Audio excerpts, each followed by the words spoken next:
నాన్నల యొక్క కోపం అమృతం పొంగిన చిలకరింత.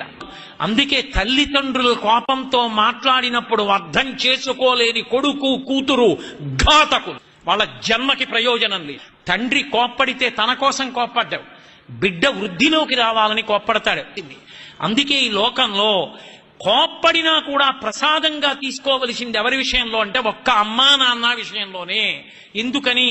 అది దిద్దుబాటు కొరకు తప్ప, వాళ్ళు బాగుపడాలని తప్ప, వాళ్ళు పాడవ్వాలని కాదు. తల్లి కోపాన్ని తండ్రి కోపాన్ని వక్రీకరించి చూపించి మేం పెద్దవాళ్ళమయ్యాం మీరెవరు కోపగించుకోవడానికి అని అడగడం సాహసం.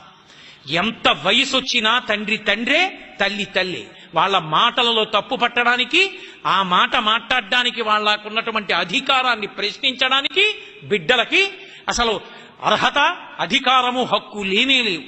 అంతటి గొప్ప దైవస్వరూపం అమ్మ.